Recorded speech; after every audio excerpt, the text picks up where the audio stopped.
On the far western coast of the continent, high atop a rocky promontory overlooking the Sunset Sea, sits Casterly Rock, ancestral seat of House Lannister.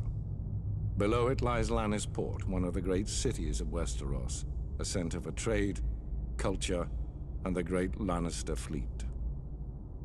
There are a number of gold and silver mines in the Westerlands, making it the richest region in all of Westeros.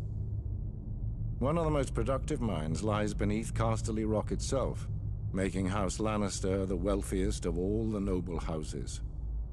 This allows House Lannister to finance many endeavors of other noble houses. Even the king himself has sought credit from Casterly Rock from time to time.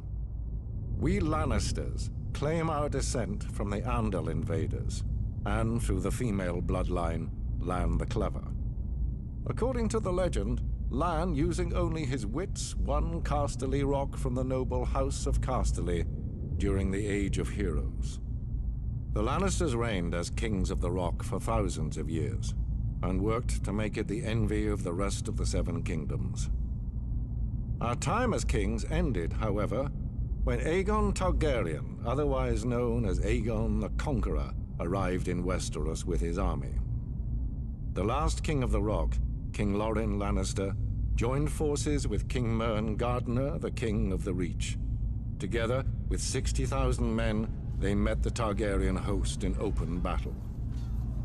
History tells us that Aegon unleashed all 3 of his dragons, slaughtering 4,000 men at what came to be known as the Field of Fire. King Mern himself was burned alive that day, and House Gardner turned to ash with him.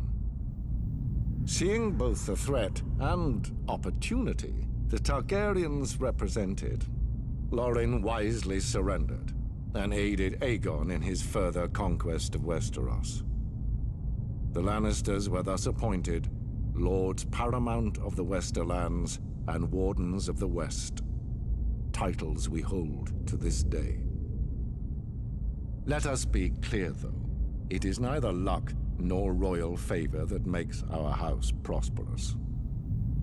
There have been times in our history where some have thought us weak, lazy, or opulent. My father, Titus Lannister, nearly bankrupted our house with his poor investments, and allowed himself to be mocked openly at court. When our vassal, the Rains of Castamere, dared to rise up against the Lannisters, they learned how dangerous it can be to taunt a lion. I, Tywin Lannister, led the assault on Castamere to put down this rebellion. I made an example of them, to anyone who doubts our might. They even made a quaint song about the fates of the Rains of Castamere. Sadly, there are no Rains left to hear it. Today, the Golden Lion of Lannister is rightly admired and feared throughout the Seven Kingdoms. Our words are, "Hear me roar." But there are other words that should be remembered when crossing a lion of Casterly Rock. A Lannister always pays his debts.